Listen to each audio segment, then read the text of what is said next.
When she thought about it, Sarah was forced to admit the bitter truth. She didn't just love her husband. Deep down, she also despised him.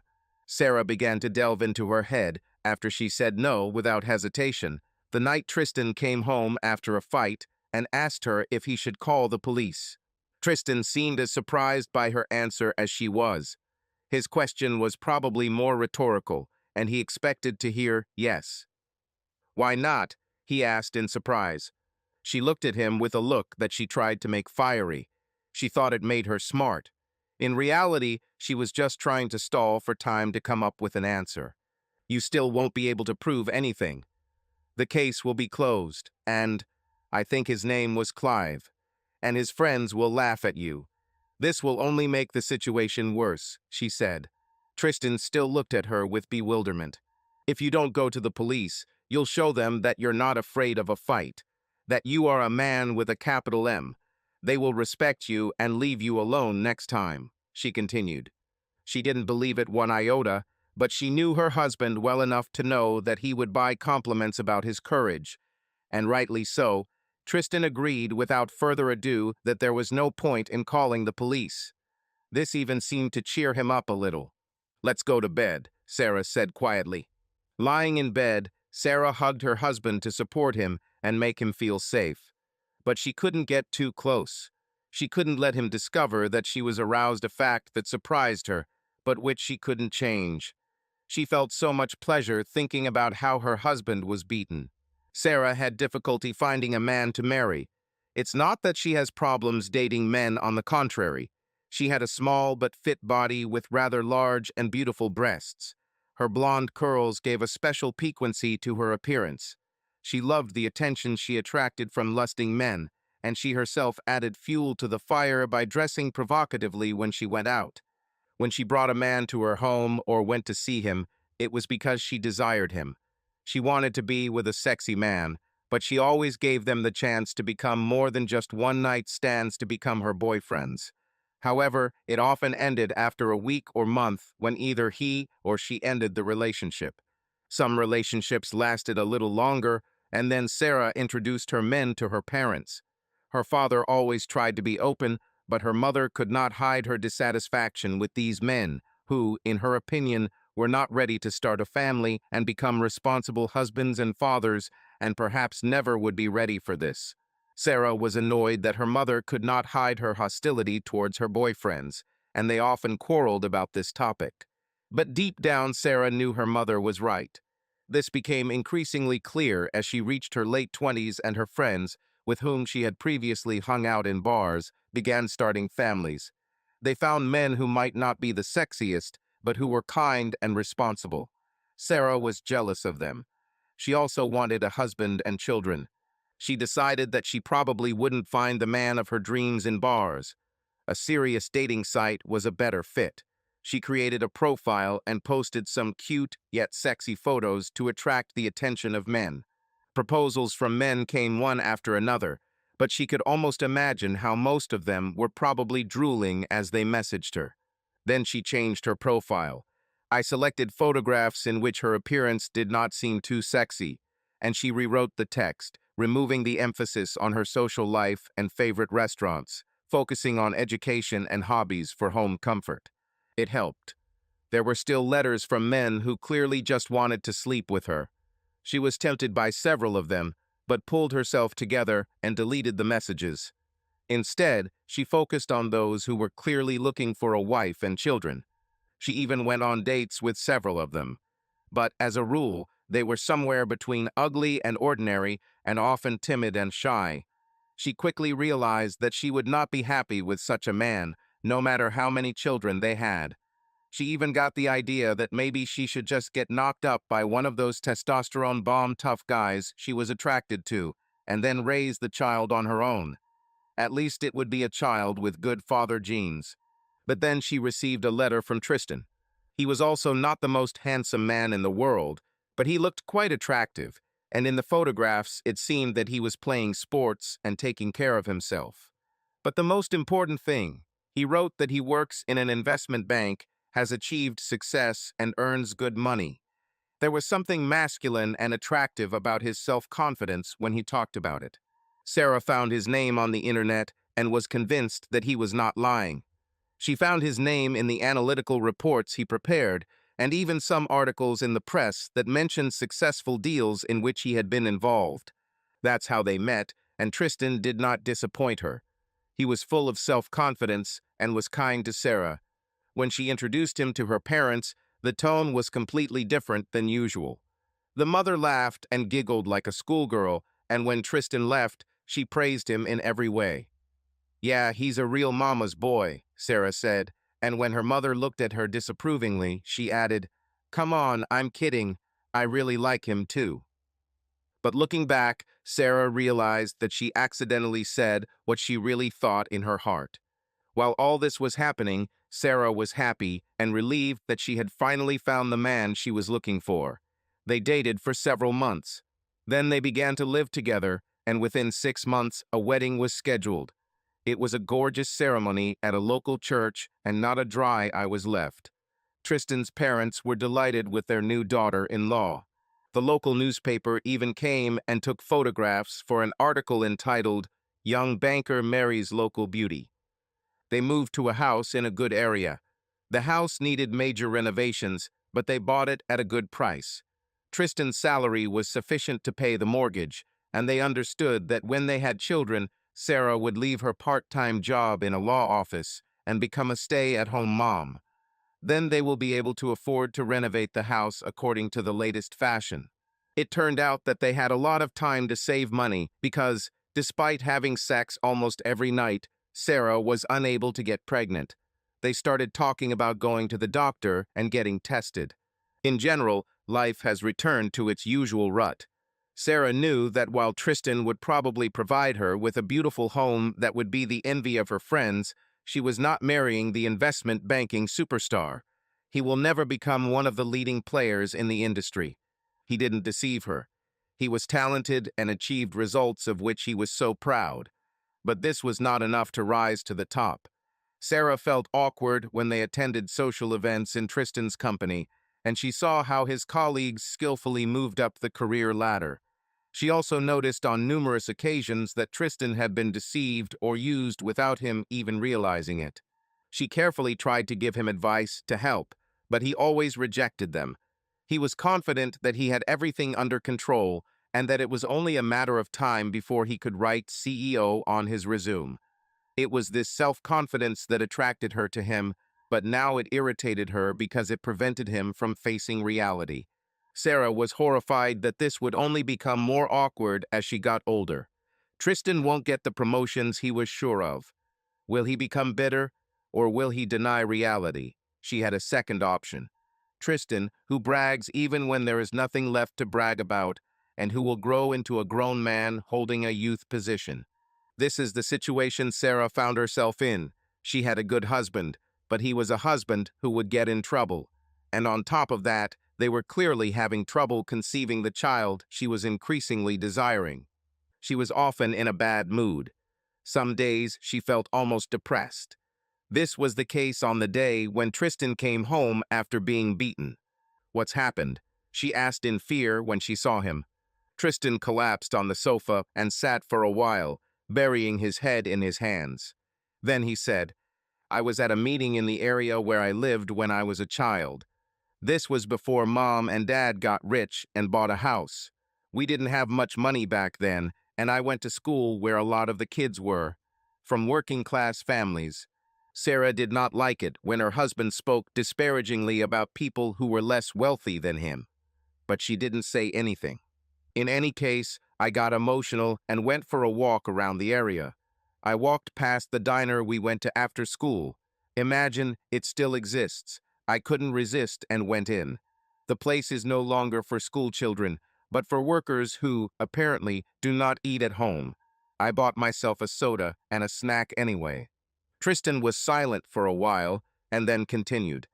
"Then 3 men came in. They were wearing dirty work clothes and rubber boots. One of them saw me and called me by name, and then I recognized him. It was Clive, an old school friend. Although no, he was not my friend. He made my school time hell. There was a short pause. I don't like to talk about what happened then. It was so humiliating. And then Sarah realized that she was excited. She tried to push the thought away by telling herself that the image of a strong, dirty man dominating weaker men had always been one of her fantasies. But now he seemed friendly, Tristan continued. He asked if they could sit at my table. I thought that now I can take revenge. As you know, success is the best revenge against a bully. He looked at Sarah with a serious look, and she again felt awkward. If she had been there, she would have seen what would happen. Tristan, with his overconfidence, would start bragging and acting like he was superior to everyone. In the end, this would inevitably lead to him being beaten. In general, we sat and talked peacefully. He and his friends worked for a contractor repairing sewer pipes. I told them what I was doing. Then the conversation took a different turn. Of course, thought Sarah. He started talking about you. He read in the newspaper about our wedding. He said things about you that I can't even repeat. He had no respect. Sarah felt her arousal increase, and she thought with irritation about how naive Tristan was. Didn't he realize that many women liked the idea of men who were completely indifferent to their inner qualities and saw them only as sex objects? Many women dream of being used in this way. He should have realized that now his words only fueled her desire. But you can be sure that I defended your honor. I told him what a scoundrel he was. But when I stood up to leave, he stood up too. He hit me. Sarah could clearly imagine how Tristan had said something that had set Clive off, and how he had then found a reason to hit him. I quickly left. I found a taxi, and now I'm here, Tristan finished. Do you think I should call the police? He asked. The next morning, Sarah gave Tristan dark glasses and sent him to work. She advised him to tell his colleagues the truth that he went into a dangerous place in his old neighborhood and got punched in the face by a local bully. She also advised him to show his masculinity without complaining about it. This happens in life. She felt that Tristan listened to her advice. As was typical of him, he had already begun to justify what had happened in such a way that he himself looked like a great hero. He seemed to be in a good mood as he put on his sunglasses.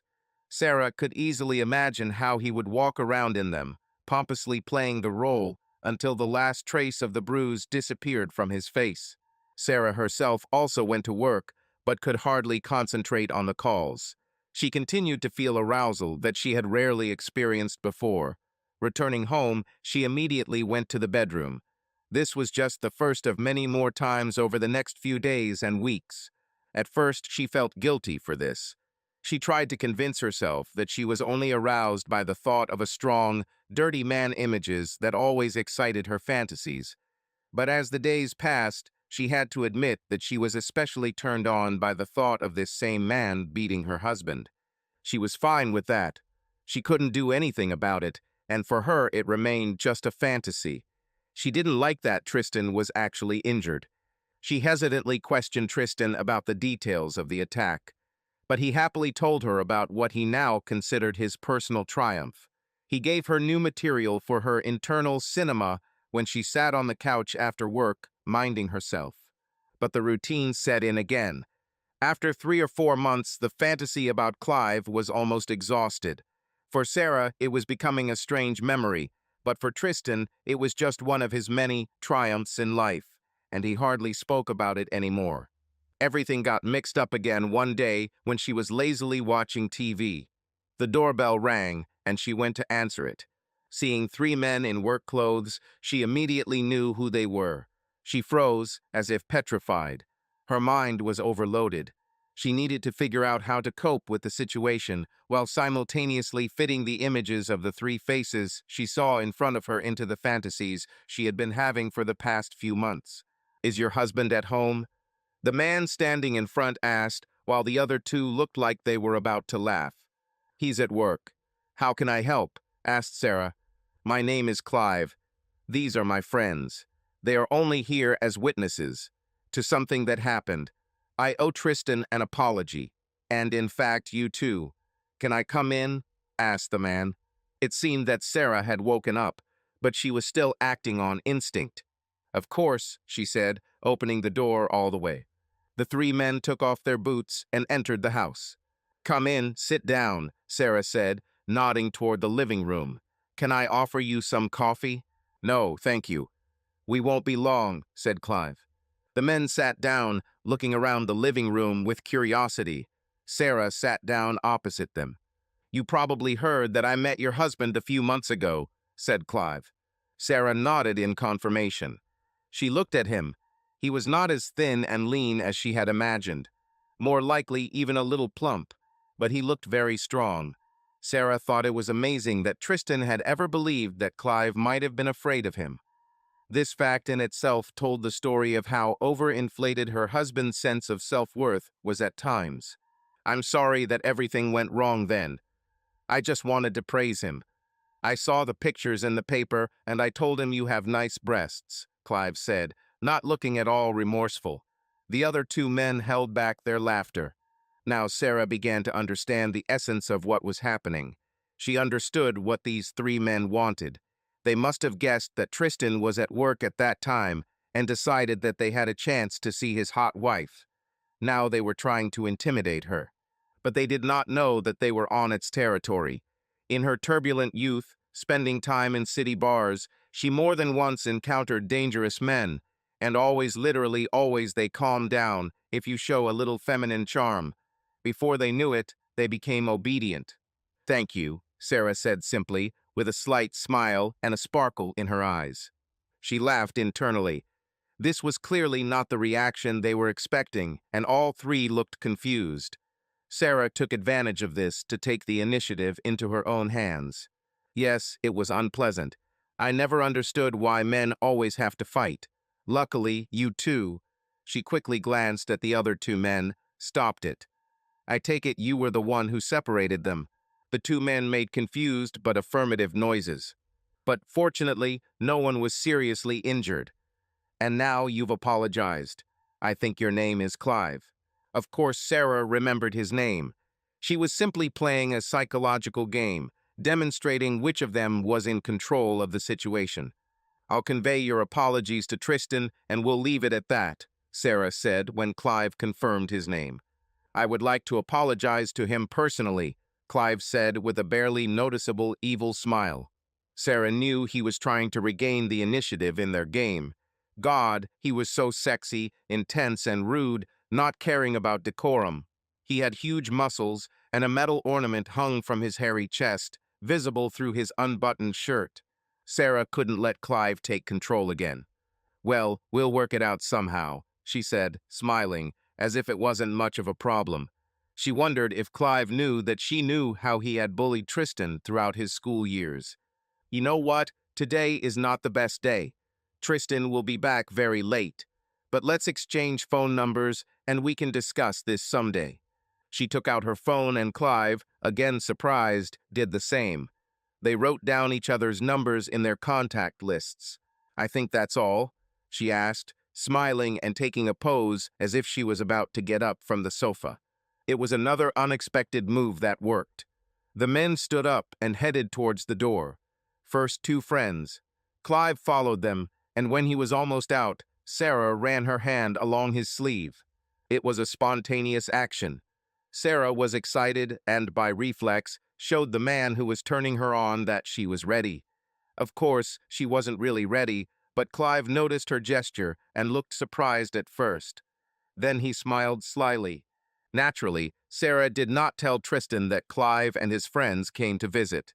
She also carefully vacuumed the furniture where they sat in their work clothes and washed the tiles where their boots sat, so that there would be no trace of their visit that her husband might notice. Sarah was not at all in the mood for serious conversations with her husband that evening. She was confused by what happened. She thought that her fantasies about the man who beat her husband were exhausted, over and put into the back corner of her memory. But now they returned with renewed vigor, even brighter, because she saw and felt the very person she had been fantasizing about for so long. Moreover, she even exchanged phone numbers with him. Sarah understood that if she were not married, she would have already had sex with Clive. But she was married. Maybe a little betrayal isn't such a big deal, she thought, especially if it's with a man who once beat her husband. Tristan could be really arrogant and stupid, and it was his own idiotic fault that he showed his worst side in a place where there were obviously people who didn't respond to insults with words, but with blows. But Clive was violent towards Tristan long before he even deserved it. Therefore, cheating with Clive would not be just a banal affair. This would be the final betrayal of the person to whom she swore love and fidelity, promising to be with him in sorrow and in joy. But that didn't change the fact that she was constantly thinking about Clive. There were days when she was so overcome by desire that she could not concentrate on anything, and as the days passed, she began to realize that the knowledge of what a betrayal it would be to sleep with Clive only intensified her fantasies. Weeks passed, which gradually turned into months, and this feeling began to fade a little. She thought that perhaps this time she would be able to forget about it. She knew that under no circumstances could she be the first to contact Clive. He was also playing his own psychological game, and if she made the first step, it would be her defeat. In addition, in her opinion, a real man was supposed to humiliate himself in front of a woman in exchange for sex. But she immediately reminded herself that she should not meet Clive, should not even talk to him, no matter which of them made the first move. So when, 2 months after Clive's visit, she unexpectedly received a message from him, her blood froze. She literally trembled, and at that moment she even felt relieved when she saw that the message contained the most primitive means that men use to attract women, a photo of his dignity. She was not obliged to respond to such a message. She quickly closed it without looking at the photo. Sarah had already seen enough men in her life, and on the rare occasions when she fantasized about perfect, the entire internet was full of images for every taste. But when she lay in bed that night, her thoughts returned to that photo. She and Tristan made love, but their sex became mechanical and uninteresting. Sarah lay completely still until she heard the quiet, but characteristic snoring of Tristan. She waited another 5 to 10 minutes to make sure he was fast asleep. At this time, she was thinking about how daring it would be to look at another man while her husband slept next to her. Her body began to react to these thoughts. Finally, being sure that her husband had fallen asleep, she took out her phone and found the same message. But she could not fall asleep. What should she do? Is it worth responding at all? Finally, she picked up her phone and wrote a short message, "Men," and added a laughing emoji. After some hesitation, she pressed the send button. Almost immediately, she regretted it. "Why do men think that these kinds of photos turn us on?" she quickly added in a new message. Naturally, she turned off the sound on the phone, but still waited for an answer. The answer came within 10 minutes. It consisted of several more photographs, as well as several photographs of Clive being filmed at work on a hot summer day, bare-chested, showing off his muscles. The last photo made her almost scream, which made her afraid that she would wake Tristan. The photograph showed her husband being beaten. She didn't send any more messages that night, and didn't know if she would do so the next day. But it wasn't that important. Now the game was done, and in the best possible way for her. It was not her fault. Because what else could she do? Complaining to Tristan that his school tormentor sent her photos of himself. Sarah fell asleep and slept soundly. The next day, Sarah also did not answer Clive. She was still excited, but her thoughts were clearer now. She returned to herself, the way she was in her youth, when she and her friends spent time in bars, attracting the attention of the sexiest men.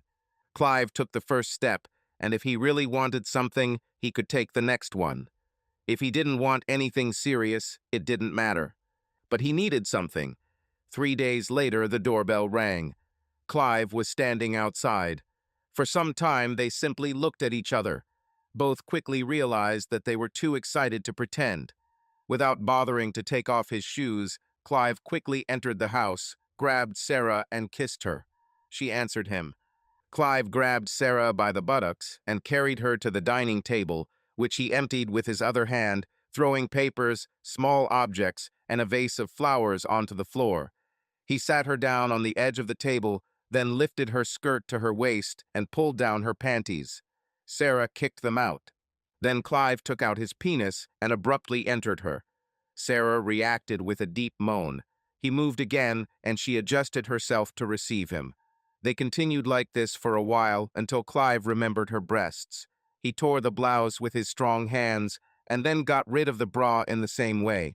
He began to massage her breasts with one hand, continuing to burst into her faster and faster every second. Sarah was in seventh heaven. It was amazing. Clive may not have been the sexiest man she'd ever been with, but it had been a long time since she'd enjoyed truly sweaty sex, and the circumstances were so exciting that she felt dizzy just thinking about it. The orgasm came quickly, and she even asked Clive to slow down a little so that she could catch her breath. After a while, she made it clear that he could continue again. Soon it was his turn. She wished he would continue even longer, and even shook her head when he was about to pull out of her. He poured every last drop into her womb while she massaged her clitoris for a second orgasm. When he left, they kissed again, this time more passionately than hungrily. They had sex. "Are you going back to work?" she asked. "Yes, I only have a lunch break," he answered. "Come again sometime," she said, and after a pause added, "Wait, I'll make you a sandwich to take with you." She made a sandwich, after which Clive left, giving her another kiss. Sarah lay down on the sofa to digest what had happened. After lying there for half an hour, she got up and began cleaning the living room. She carefully threw the remains of her torn blouse and bra into the trash so that Tristan wouldn't notice anything when he returned home. Just as it was the first time, this is how their subsequent meeting looked. He came to her 2 or 3 times a week during the lunch break. Sarah guessed that this happened on days when Clive's colleagues could cover for him so that he could stay a little longer for lunch. Every time before coming, he sent her a message, and then she prepared a sandwich for him, which he took with him to work. They hardly spoke. It all came down to sex. She enjoyed the smell of his work clothes. This is what a real man smells like, she thought, a man who works with his hands. Sarah has never felt better. She didn't have even a hint of the remorse she had feared before she first allowed Clive to have sex with her. Everything seemed so natural. She was fully aware that she was betraying Tristan and grossly violating the vows she made at the altar. But it didn't seem to matter. It seemed like it had nothing to do with her life. In fact, her relationship with Tristan has even improved. She began to perceive herself as his wife, but she felt that for Clive she was just a toy, and this thought relaxed her. She was no longer so irritated by Tristan's arrogance. He was nice enough to her and brought home a good salary. This was the most important thing.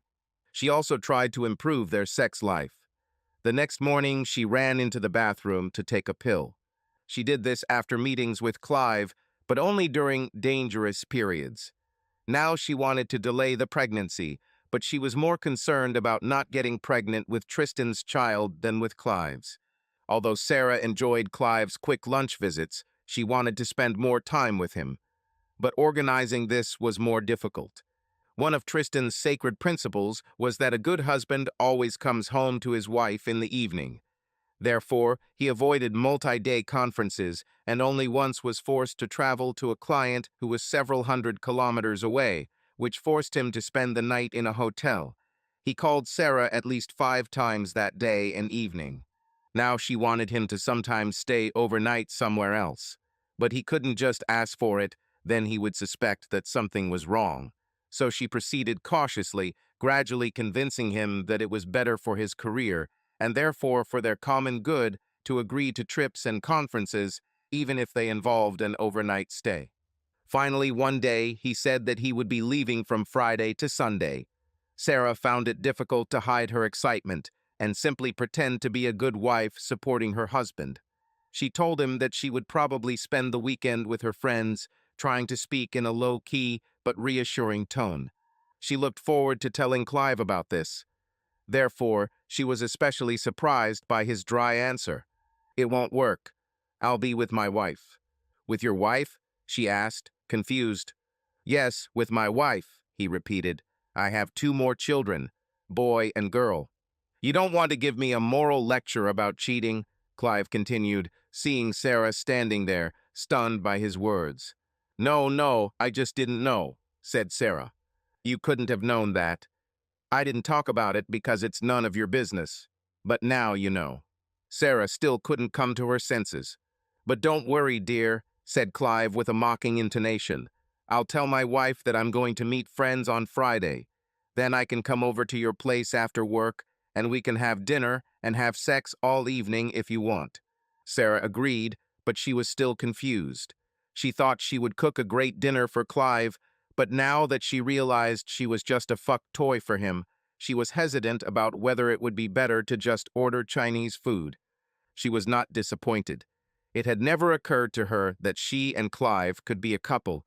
She was thinking about it just now, but not because she suddenly fell in love or experienced other feelings. As they sat at dinner, which she decided to cook, Sarah asked him about his wife and realized that she would never want to be in her place. My wife is nothing special, Clive said bluntly. Not very smart, not very beautiful, not sexy at all. But that's why she's especially proud that I chose her. I had many other options. So she does what I say. She looks after the house and children and doesn't make a scene if I come home late. She quickly realized that she should not interfere in my affairs. Clive did not specify how exactly his wife understood this. Sarah assumed that he had told her this harshly and perhaps even forcefully. She herself experienced the fact that men beat her a couple of times. It could be sexy if it was the right man. But no man was fit enough to live under the constant threat of being struck. And Sarah certainly had no intention of being a submissive housewife for anyone. Not for Clive. Sarah realized that part of her attraction to him was that he would come, have sex with her, and leave. He was not at all the man she wanted to live with. Perhaps it was better that he didn't stay the night. Well, yes, I guess if it suits both of you, there's no need to change anything, Sarah answered. So you don't mind if I go to my wife's tonight? Clive asked, as if to make sure. Only if you leave without having sex with me, she said playfully.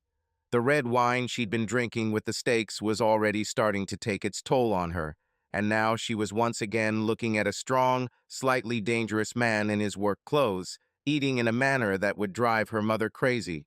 Clive looked pleased. He also seemed to relax, fearing that his previously submissive lover might cause a scene. By the way, he began, but was interrupted by a phone call. This is Tristan, said Sarah. Be prepared for him to call several more times today. I have to answer. Quiet. Sarah picked up the phone. Hi, honey, she said. Then the conversation mainly came from Tristan's side. She explained to him that she had prepared dinner for herself and allowed herself to drink a glass of wine. The next day she was going to visit a friend, which reassured him. Tristan enthusiastically began to tell her about everything that happened during his day. Sarah was eager to end the conversation, but couldn't find a good reason to do it first. She responded with short yes, no, and him as Tristan continued talking. Clive quickly lost his patience too. He stood up and approached her. Sarah smiled at him, but put a finger to her lips, indicating that he should remain silent. Sarah quickly came up with a solution. Oh, damn, Tristan, the food burns. Let's talk later, okay? She said and quickly hung up without waiting for her husband's answer. What Clive was going to say before the phone rang was that he didn't want to have sex with her on the couch or the dining room table today. He wanted to have sex with her in her bedroom, in Tristan's bedroom. This is exactly what Sarah hoped to avoid. This would mean she would have to work harder to clean up the next day. But on the other hand, she would have all day to get everything in order, and she could see why that would be something special for Clive. So she agreed without hesitation. They went into the bedroom, where, to Clive's boundless delight, there was a wedding photograph on the nightstand on his side. He was really delighted. Sarah took a moment to ask what happened between Tristan and Clive during their school days. Clive laughed when she told how Tristan described that time. It's not true that I constantly took money from him. I did this from time to time. I had a whole list of weaklings whom I blackmailed in turn, he said. When Sarah didn't respond, he continued. Now this, of course, is not something I'm proud of. But then everything was exactly like that. I was a difficult child, and at home they gave me little pocket money. My parents were poor, so I had to do something if I didn't want to be the one left at home when others went to the movies. It was necessary to intimidate those who gave me money. Nobody does it willingly if you're just being kind. And Tristan only made the situation worse with his pompousness. He was fun to tease. He's still like that. Can be such a provocative idiot sometimes, Sarah said. Yes, that's what brought out the devil in me again when I met him at that diner. I swear I didn't mean to hit him or anything, but he behaved exactly the same as then. The phone rang again. This time I have to listen to him, she told Clive and picked up the phone. So she listened to Tristan, and Clive seemed to accept that it would take a while. But soon he had another idea. He removed her hand, sat up in bed, and began rummaging through Tristan's things on the nightstand and in the drawer. He studied every subject carefully. Then he took the wedding photo and started looking at it. Finally, Tristan finished his story and said goodbye. It was time for Clive to go home to his wife. He got dressed and Sarah, still naked, walked him to the door. They kissed one last time before he put on his boots and drove away. Sarah drank the rest of her bottle of red wine and then went back to bed. She quickly fell asleep and slept soundly again. When Sarah woke up the next morning, she was still in a good mood, but no longer felt the same excitement as the day before. She was again annoyed that Clive had not stayed the night. She would like to see what he was like in the morning, and besides, she would not refuse lazy morning sex. But on the other hand, she was glad that he didn't stay the whole weekend, as she had originally planned. She needed to be alone and think. She reached out for the wedding photo. Tristan threw her to the floor. She placed the photo on the nightstand on his side and headed into the bathroom. There, she took out a pack of pills from her hiding place. She filled the rinse glass with water, squeezed one of the tablets out of the package, and was ready to swallow it, but suddenly froze. She looked at her reflection with disheveled hair and smeared makeup. "Who are you becoming?" she said loudly to her reflection.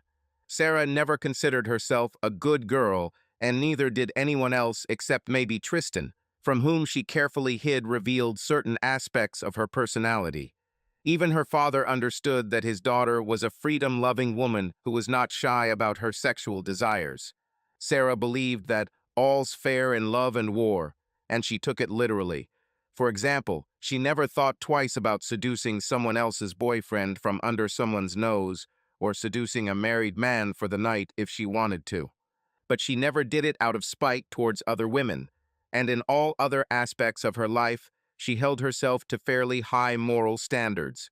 She did not interfere with other people, but, on the contrary, often helped them if it did not cause her too much trouble. Her relationship with Clive, of course, could be classified as war and love. However, Sarah felt that she had crossed a certain line when she deliberately encouraged his tendency to humiliate and insult Tristan. She couldn't find an excuse for this, but she couldn't make herself feel guilty either. Everything seemed so right. Clive was strong, and it was his whims that she should follow. While she was thinking, the phone rang. She placed the glass of water on the edge of the sink and placed the pill next to it before returning to the bedroom and picking up the phone. Of course, it was Tristan. He began to tell the good news with enthusiasm, and for a while Sarah thought it was just his imagination again. But she soon realized that this time it was something real. Tristan closed a big deal, and the final confirmation came via email early in the morning. Soon after, his bosses came into his office with a bottle of champagne, which they planned to open later. But there was more to celebrate than just the deal. Tristan would receive a hefty bonus and would also be promoted to senior consultant. It was more of a nominal increase, he explained, suddenly showing a rare sense of reality, but it came with an increase in salary, and he would have a small staff of subordinates. This was good news for Sarah. Suddenly, Tristan became a much better husband. Perhaps she underestimated him. She still didn't think he would ever become CEO, but this one promotion meant that she would never again have to fear the disdainful looks from his colleagues' wives at social events. And of course, there was money. Tristan was an excellent provider. She needed to admit it. Sarah looked at the wedding photo as Tristan talked excitedly about what they could do with his bonus and higher salary. But there was also bad stuff. Tristan was still an idiot. He had already begun to fantasize about how he would manage his new subordinates. And surprisingly for Sarah, he again brought up the old story about Clive, although more than 6 months had passed since the attack, and Tristan did not know that for his wife it was still extremely relevant. I almost hope that idiot finds out about my promotion. But this will probably be bad for his already fragile self-esteem. Fortunately, people like him most likely don't read newspapers. Tristan laughed. He needed to move on. The day promised to be eventful, and they said goodbye. Sarah remembered to tell him that she loved him. She always said this at the beginning of their relationship, but now she often forgot. She returned to the bathroom, where the pill was still lying on the edge of the sink. Sarah took it with 2 fingers and examined it carefully, as if it mattered what it looked like. She then threw the pill into the toilet. She fell with a quiet splash. Sarah looked in the mirror again. "You are a pathetic, vile woman of easy virtue," she said, winking at her reflection with a mischievous smile. Sarah looked in the mirror, watching her mischievous smile slowly disappear. Something flashed in her eyes, not remorse, not fear, but something deeper. Perhaps an understanding of who she had become, and this realization both entertained and alarmed her. She never imagined herself to be a good wife, but the lengths her double life took her became something more than just an innocent hobby. She felt a feeling of anxiety mixed with excitement growing inside her, from the realization that her life no longer belongs to her alone. Now her world revolved around 2 men, and each of them saw their own version of Sarah in her. Tristan is her husband, unaware that something is unfolding in his own home that he has no idea about. Clive is the one who possessed her body, but whose intentions and motives remained as crude and simple as himself. How long can this go on, she thought, putting on a robe and straightening her hair, as if she was trying to put in order not only her appearance, but also the thoughts that were chaotically swarming in her head. How much longer can I play this game before everything collapses? Her hand froze for a moment on the doorknob. At some point, the thought came to her that she could stop all this herself. Now, everything is still under control, but she was stopped by internal resistance. Her life, her secret, these were the only moments when she felt truly alive. Without these thrills, she feared that her daily existence would consume her again, making her as empty and restless as she had been before meeting Clive. She exhaled slowly and walked out of the bathroom, as if sealing her decisions for later. Today, she won't change anything. Today, she will continue to live in her secret world,